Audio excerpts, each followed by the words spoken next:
All right, so I've cleared my voice a little bit, stopped the computer, stopped the recording for a couple of seconds to maybe clear my voice so I didn't get on tape with that. So anyway, again, apologizing for my voice.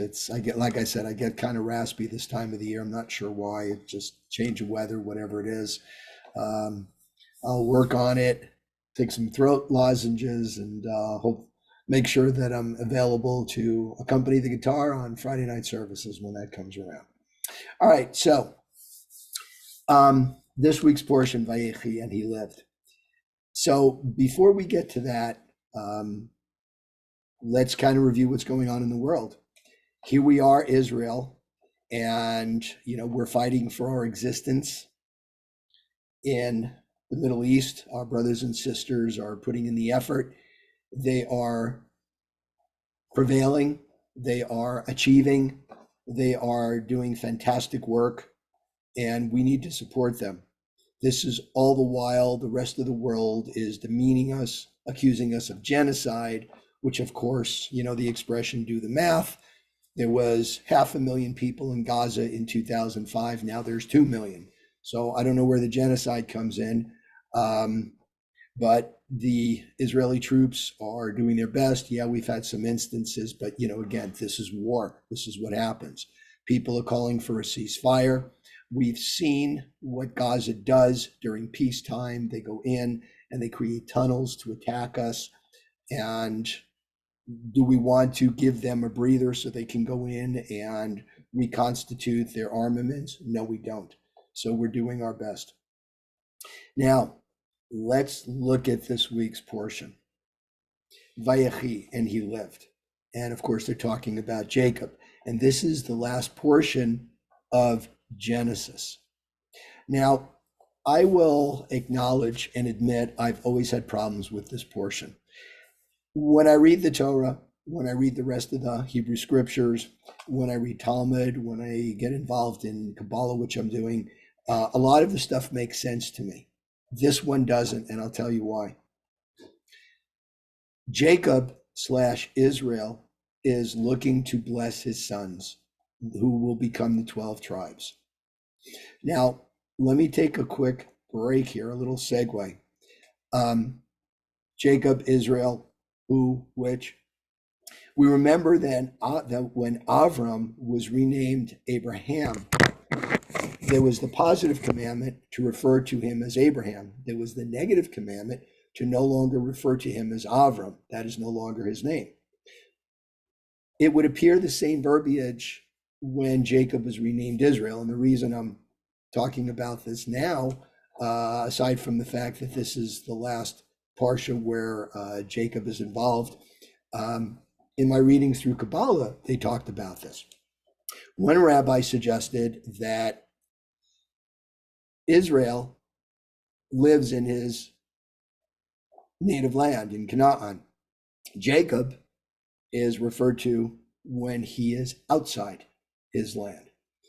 My interpretation is that Jacob is the physical being, his physical persona. Israel is his spiritual persona, the same way that we Jews have Hebrew names at birth, right? My name is Stephen Epstein. My Hebrew name is Shmuel ben Yoshua. So do we not refer to Stephen? Do we call me Shmuel? Kind of the same thing in a way. Not that I'm Jacob, of course, but it is what it is. So it is Israel, then the spiritual persona that is going to bless his sons. And first, what does he do? He adopts Joseph's two sons, Menashe and Ephraim, as his own sons, as his heirs. That way, Rachel now, instead of having two sons, now has three.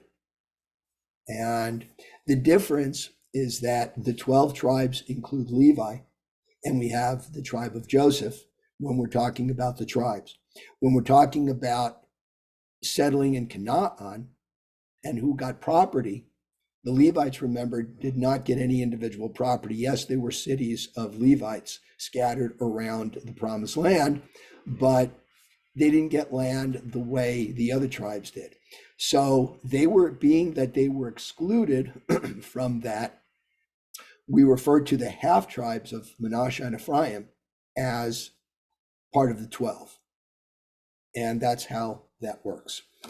So my issue with this particular portion is that those tribes are no longer in existence. Now, there is the messianic prophecy that the lost tribes will return. And some of us are like, well, how's that going to happen? It doesn't make sense. But think about this. God gives us tools to do things. And some of us don't realize that technology is a tool. We are now able to read DNA and look for origins. Ancestry.com, 23andMe. Some of you have done that. We may yet rediscover the tribes in the DNA of people. What's happening now? We've got people that are looking to convert back to Judaism. In our congregation, a lot of people of Hispanic origin are coming back, thinking that 200-300 years ago they were conversos, right? They were forced to convert, and now they're rediscovering their Jewish roots. Many people, when they get their DNA done, they are seeing that they do have some Hebrew, some Jewish, some Judean ancestry, and maybe that's what it is. See? So who knows? But a lot of these blessings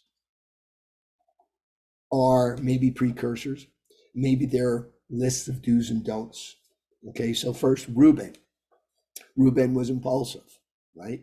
He mounted his father's bed, right? A little R-rated there, right? He was going to mate with one of his father's concubines, which is what firstborns did back then, some of them. And because of that, because he was impetuous, because he spoke out of turn, didn't finish anything he started, he lost the right to be firstborn. That was given to Joseph, who was the firstborn of Rachel. He lost the priesthood, which was given to the second son, Levi.